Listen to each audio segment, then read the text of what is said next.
we're going to get back into... Can I get back to this? I guess so. Let's see.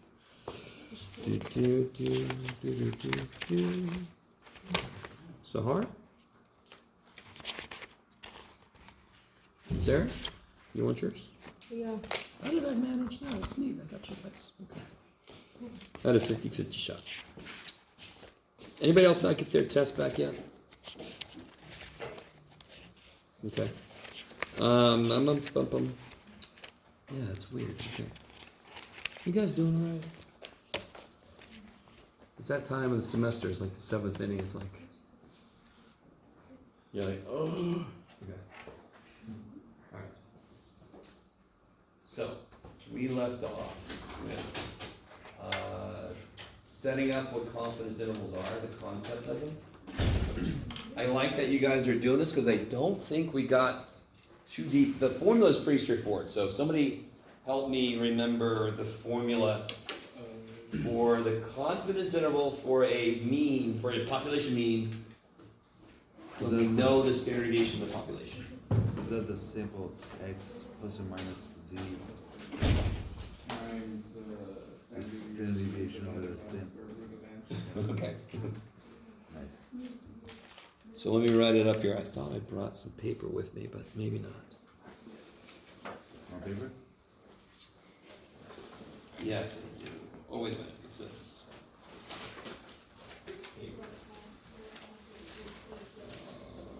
Yes. Yeah. Some paper. Oh, I have more paper. Okay. All right, so just to kind of review. I know it's been a little while. It's good to see you guys again.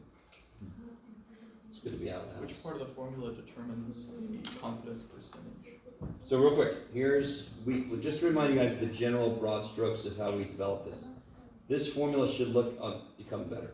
This formula should look familiar. That was the x equals mu plus z sigma, right?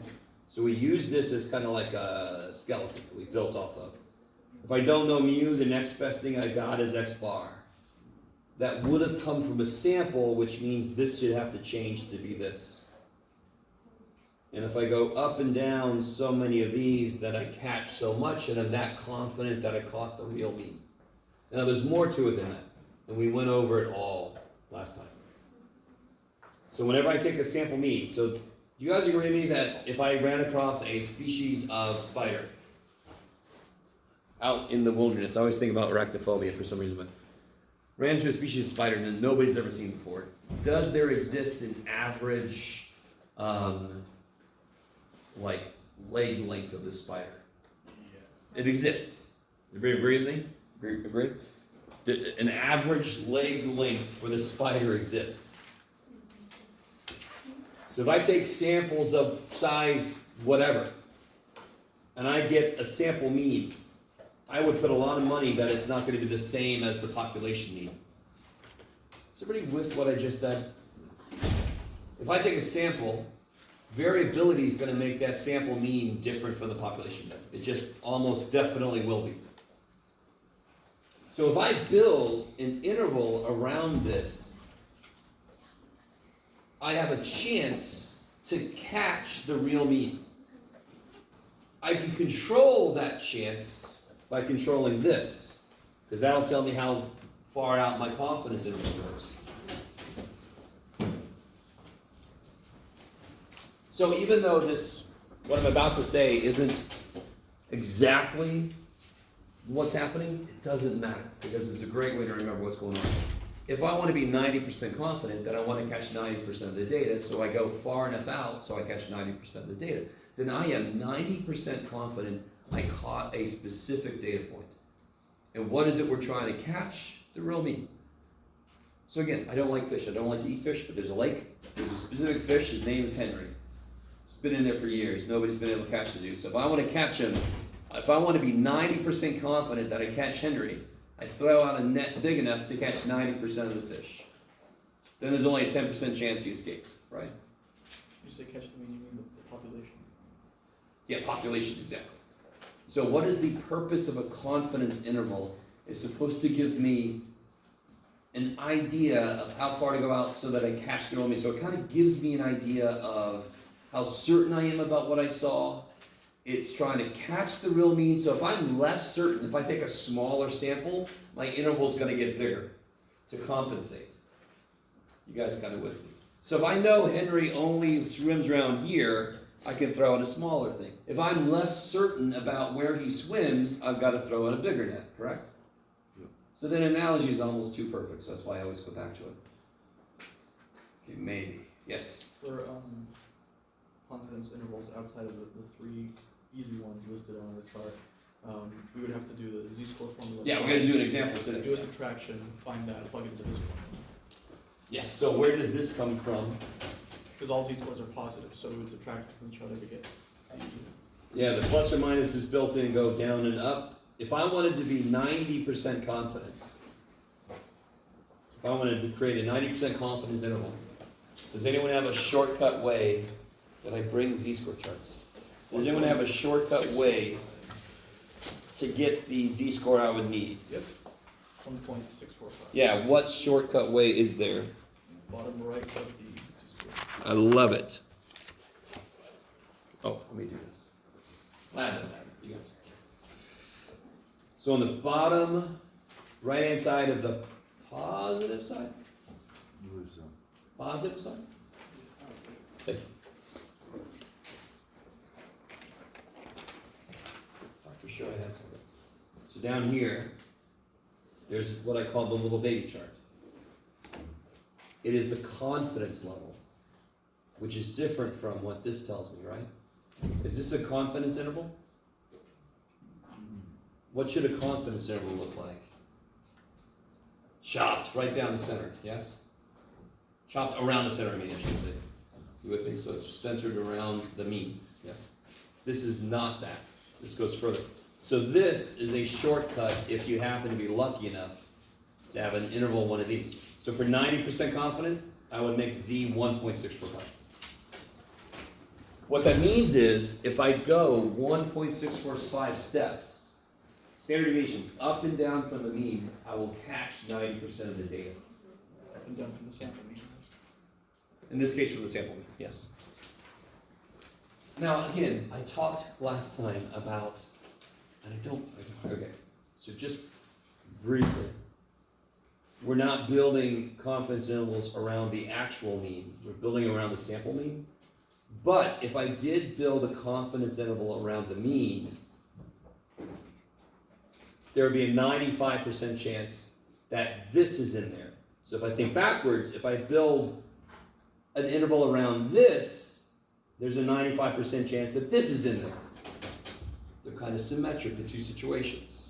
Okay. All right. I want this to be a truncated, quick thing. Because the nuts and bolts about what you do is crazy straightforward.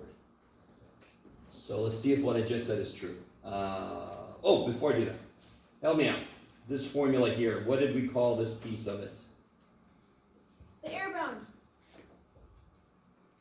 Does anyone know? Okay, so here. So this is air, right? So I'm going to call it, come back to me. Come back to me, please. Okay, thank you. Is everybody cool if I just do that? Because I'm weird, right? So this piece is the air, correct? So I'm going to say air equals that piece. That's amazing. Does everybody see how if I increase my sample size and I keep everything else the same, what's going to happen to my error? Go down. If I make this go up, I'm dividing by more, so then this whole thing is going to go down. Is that cool? How does that match with everyday frickin' life? The bigger a sample I take, will I be more or less certain about what I find? Of course, so my error should go down. Right? So you're all like, all right. Yeah, math, you lucked out this time. So math actually does what we know should happen. It always does, but it's okay. So when that goes up, the error goes down, exactly what I expect. So what if I wanted to turn that around? What if I was like, so here's the thing. If we're about to take a sample, and we're like, we have to be within like 2 feet of the real whatever. How big of a sample do I need so that I'm going to be within that much? Are you guys kind of with me? Maybe? Maybe, yes? I mean, could you do that? Because you would have to know everything in the formula except for n. There you go. You couldn't Cool. do that because you wouldn't know what the standard deviation of No, not in n. a given situation. So in this problem, I know what the standard deviation is. It has to be given to me. How It do is you- a how do you know population without standard. having a sample? It's like the population standard deviation. What's the symbol mean? What's the symbol? What's standard deviation? Sigma. Of? Oh, is it population? Yes, what's the standard deviation of the sample? That's why. What letter do I give the standard deviation of the sample? S. Okay. So remember back in the day when we first started learning this shit, mu and sigma were Greek letters. Population. X bar S, not Greek, just our letters. Sam. You're gonna have everything in the formula except for n, basically. Totally. So I want a Wait. formula. What does that S mean again? Sample? This is the population standard deviation. This is the sample standard deviation. What happened to X? What happened to sigma X bar? That's the standard deviation of all the samples of size n. Their means, right? Oh. So this is still a population standard deviation. It is the standard deviation of all sample means of some size. So remember what I said, that's what this is, correct? That is Yeah, this. that is this. Yeah, so why did I do this? Because I had to take a sample in order to figure out the sample mean. Therefore, this had to change. Okay, I'll make it.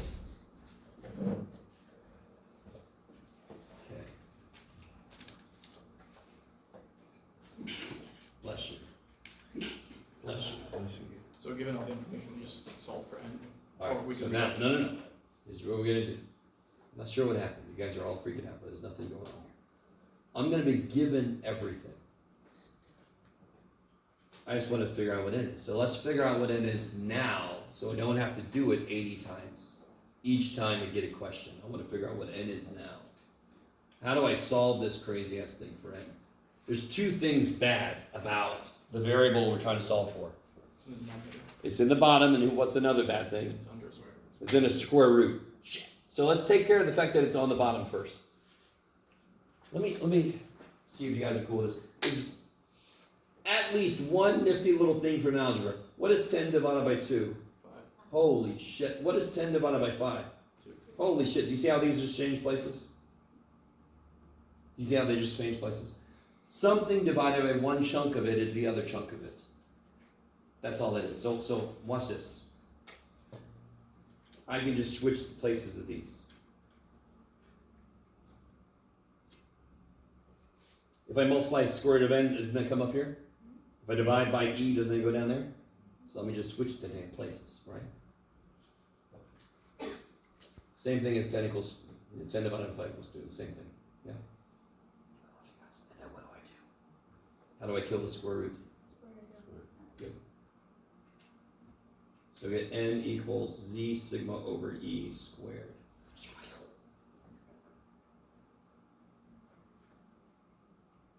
So, let's do this.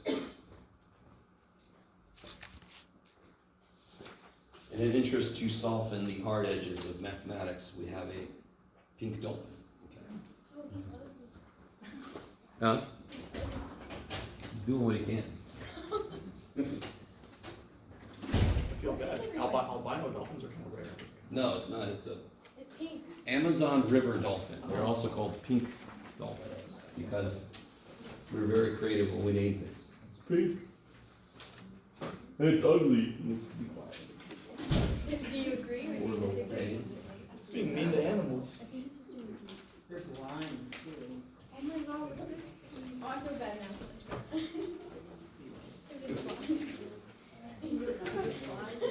feel bad.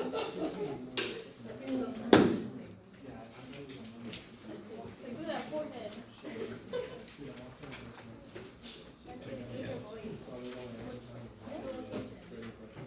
What? You know, I learned about dolphins from what? There was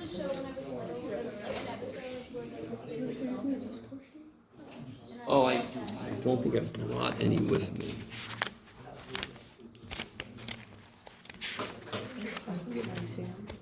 Of course. Well, here's quiz, and here's Z. Okay.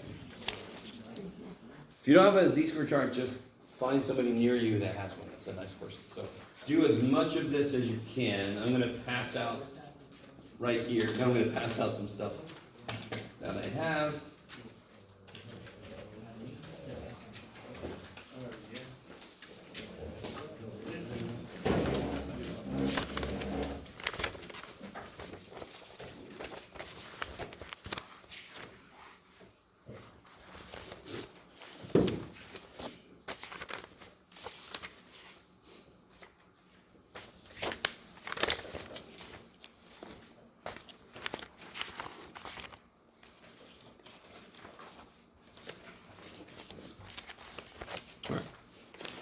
A mirror. A mirror's not here. Mark in. Yeesh.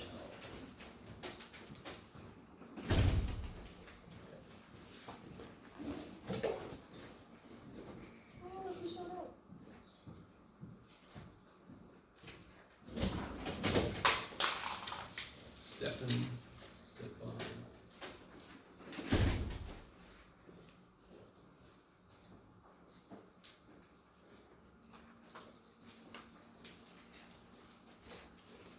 Nicole. Kim.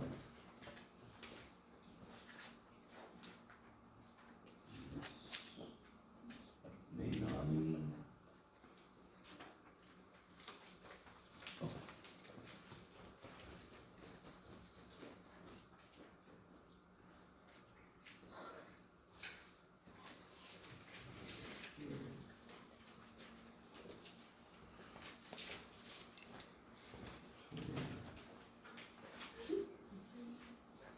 Okay. Yes.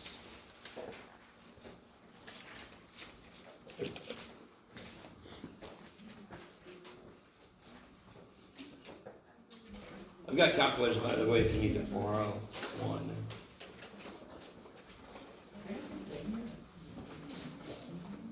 I'm going to catch up to you guys a little bit. What is X bar?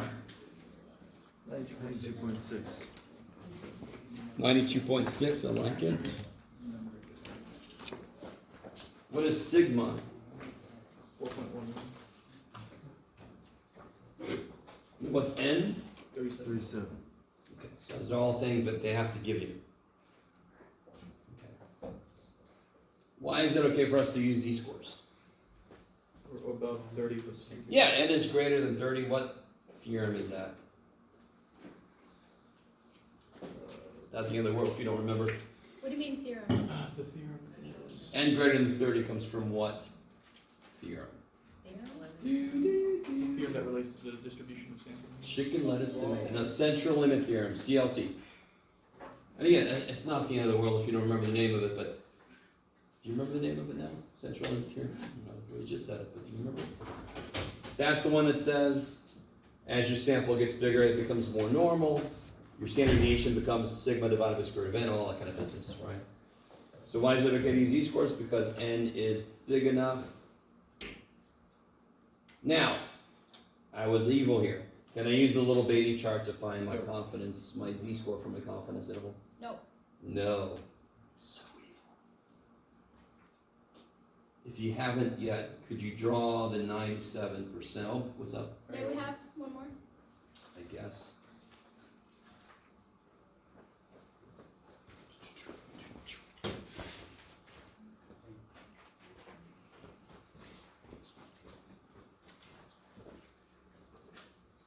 So 97%. What percentage would be down here? 0.015, right? Is that all right? 3% would be outside. Half of that would be over there.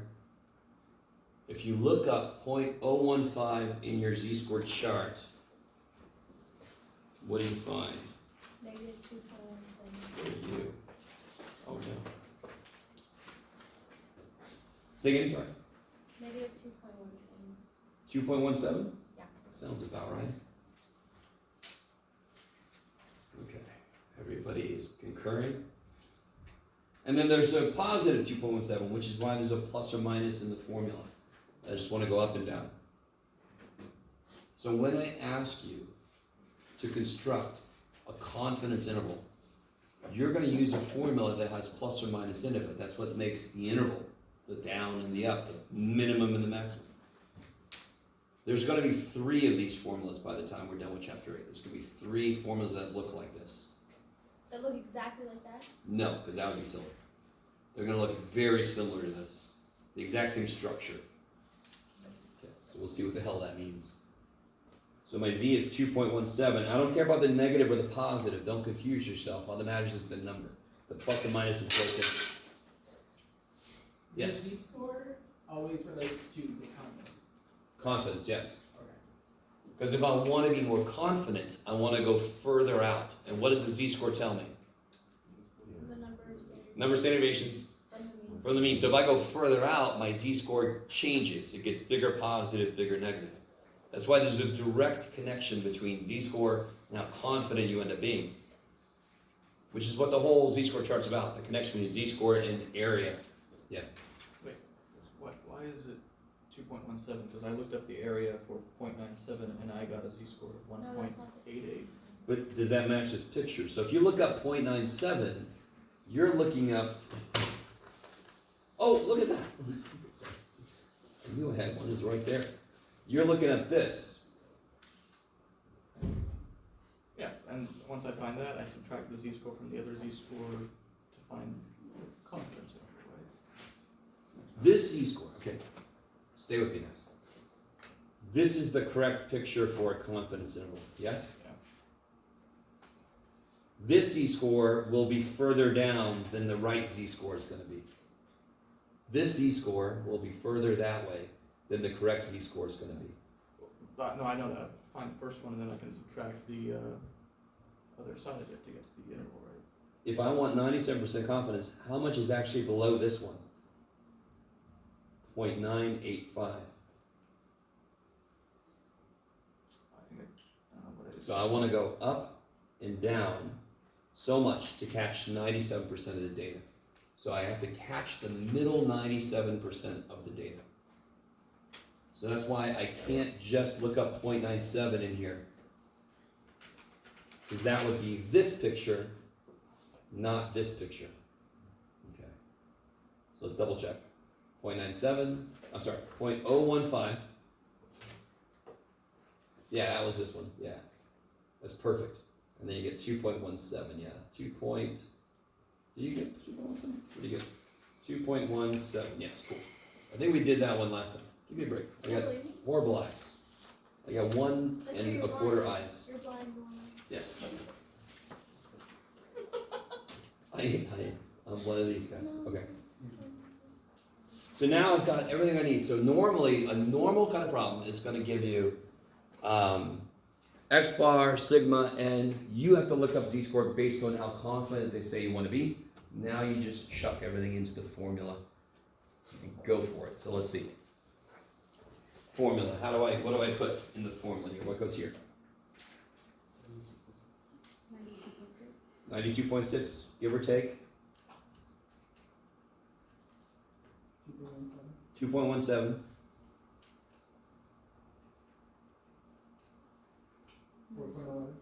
4.11 divided by square root of 37.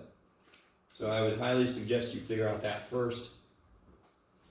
Not because it's the best way to compute it, but it is, but also because the book will ask you what the error is. They call it, by the way, before I forget, I always forget this, they call it the error bound max, which is just silly. So sometimes they'll call it the EBM. I'm still lost it. What's up, Mark? So we're referencing an area of 0.955. 955. right? Okay, We subtract the 9.7 from 0.015. No, no, no. Get the area of reference. listen. You ready? Still big. This chart only understands areas that are below. So if I look up 0.97, then I would end up with, so if I look up 0.97, I would end up, how much is up here then? 0.03. 03. So then I would actually end up with 0.91 in the middle. So that would be a 91% confidence interval. Do you see that? You're thinking about this backwards. Okay. I want to catch the middle 97%. So a 97% confidence interval will always look like this. No, I know what it looks like Okay. visually, I just don't know how you. I have two z-scores. I can find either one of them I want because the other one is just the same number opposite side because of symmetry. Is that cool? If I want to find this z-score, I have to look up 0.015. If I want to find this z-score, I have to look up how much? 0.97 plus 0.015. That's 0.985 like I said earlier. If you look up 0.985, you are going to get, here it is, Gotcha. 2.17. Cool. Not quite David Blaine level, but still kind of different. Can I think of it this way, like 1 minus the confidence level divided by 2, is that, Yes. yes. In fact, I'm so happy you said that because again, I always forget the weird little notation the book uses. You're gonna see this symbol. Let me see if you guys are cool with this. Tori, what you just said is beautiful. How did I figure out how to look this up? I got this. What the hell is this? Half of what's left. So sort of like what you just said, right? So there is a symbol that is going to become something I'm going to use in chapter 9, but this book introduces it early. How much total area is in the tails of this? Do you guys see when I make a confidence interval? Do I make 2 tails? 3 in total. 3%. This symbol, you guys know this symbol. Some of you guys know this symbol. It's an isthmus. It's the fish I eat. That's why I said isthmus, because it's used in religion to symbol. I am the alpha in the fish. This is alpha. Oh. Looks like a little fish, yes? The goldfish. Totally. You ready for this shit? So cool. Does anyone know what letter alpha is in the Greek alphabet, which corresponds to our letters? A. A. A for area. In the tails. Fish have tails. Holy shit. This symbol has a frickin' tail, and it's the letter A. So this symbol is the area in the tails of whatever situation I'm talking about. So what's the area in the tails here? 0.3. Point- 0.03. 03. How did we get this number here? Because we divided 3 by 2. So you're gonna see, so alpha over 2 is 0.015, right? The book is gonna reference something called z sub alpha over 2. The z-score. That is an overly complicated notation that means for us 2.17. It is the z-score that corresponds to half of what's left on the outside. Okay. But I always forget to say that because it's such a weird little notation thing. But when you say z alpha over 2, just basically just forget about this. It's just the z-score I use for this situation. How you guys doing? You guys, we all found 2.17, no problem. Keep going with that. When you see that symbol, that's all they want. They want the z-score for this situation. Okay. So, after all that talking, did anybody figure out the error bound? The error here. 92.6, give or take what? No? Okay. 1.466. 1.46? 6. Okay. Add another Oh, so 6. 1.47. No, 6. 1.466. Do you Okay. only want to, Because it was 1.4662. Beautiful. So it's 1.47. I love it. We'll get there. I have faith in this. So you could go further, but I need this to be at least one more place than that. This should always be at least one more place than that. So you could go further, just don't go to like freaking 10 places or something. Okay. You guys doing all right? Let me know if it gets too warm. We can prop the doors open, but it's not that much cooler outside, so. They We're haven't, stuck. they haven't said anything about the AC. Huh? They haven't said anything about the AC. They have. They've said it's fixed, and we've told them we don't know what your definition of fixed is, but you need to look it up. So they're supposedly still working on it. So we'll see. So what is my interval then? Let me stop for a minute. Is everybody decently cool with everything that just happened? I need you to understand. For a basic confidence interval problem, the hardest part for you is going to be finding the z-score, because they have to give you everything else. Then you just have to put stuff in the right place and then do it in the calculator correctly, right? So what's 92.6 minus 1.47? 91.134. And then when you add it, 94.066.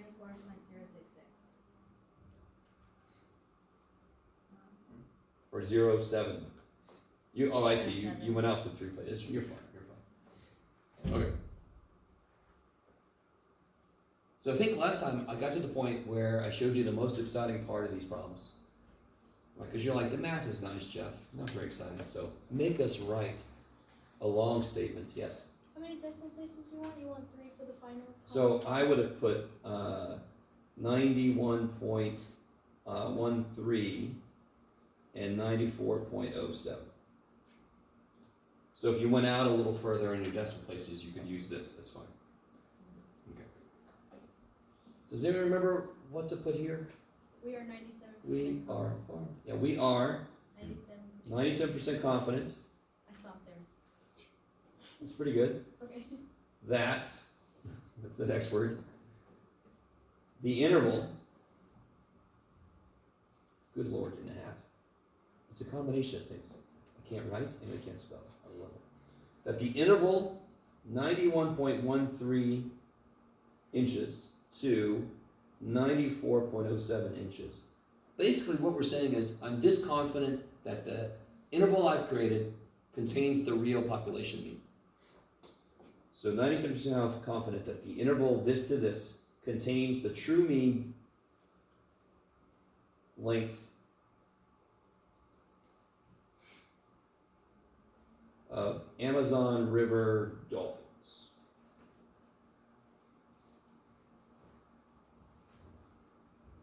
That's what AR stands for. So I am not going to be able to break my habit of saying true. You could put population mean there because that's what that means. Population mean. I'm trying to find an estimate for the population mean given my sample mean.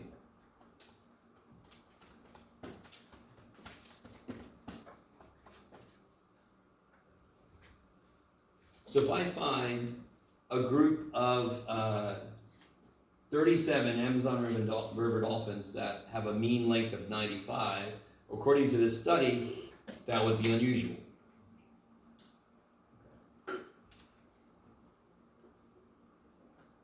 Now, I'm not totally sure why I wrote this like this. I actually much prefer it to be like this, because then you only have to square it once. It's the same formula we developed earlier, right? I call this a feasibility study. So let me ask you something. Let me point out the most common mistake I see. When the sample size is 37, what error do we get? How far off do we think we are? 1.47 inches. I want to make it so it's only half an inch. Now watch, if you put 1.47 in here for E, N is going to come out to be frickin' 37. We already knew that shit. Do you see what I'm saying? The most common mistake I see is people will take that error and they'll put it here. We already know that a sample size of 37 leads to an error of 1.47. Do you guys see that? I'm curious, what the hell did I have to jack that number up to so that I'm only off by half an inch? And then would it be feasible? If it comes out to be 100 dolphins, okay, maybe I could do that. If it comes out to be 2,800 dolphins, I don't know if me and my little boat can get out there and get 2,800 dolphins. So that's why I sometimes personally call it a feasibility study. If we did the same thing, we'd be like, oh, okay, we got to talk to 70 Grossmont students. Okay, We do it, and then maybe, well, we gotta talk to 17,000 gross month students. Well, there's more, that's more than there is, so that's not good. Not feasible. So now, I just have to throw shit in. How do I know when to use this formula? What variable is it solved for? N. So when the question is, how many do I need to sample to be, oh, that's N. I want an N equals equation. So what do I know? Let's throw some stuff in here. I don't know much, but I don't know much. Okay. Sorry, I'm not gonna sing again. What do I know? What's Z? 2.1. For 97% confident, we got 2.17. We already figured that out. Times, what's the standard deviation? 4.11. Divided by, now here's the trick. The error, it's not always going to be the word within, but within is a huge clue that is the within. Within 0.5 is the error, right? I want to be off by 0.5. That's the error. You with me? They could also say you want to be off by at most 7 or whatever. So the error would be 7. So it'd be give or take. Give or take. Within, off by. Those all say that's the error. Bless you. So what am I going to put down there? Good. And then I square all that mess. So take a moment and see what you get. 100 and, what is that? 196? No. No, that's 262. So I'm going to say 222. Why isn't it plus or minus there? Where? At the bottom, it would be like give or take. Be more specific. Where? No. This isn't give or take anything. This is just saying how big of a sample am I going to take. So it's going to come out with a number. There's no give or take. I'm not creating an interval. I'm saying how big of a sample do I need to be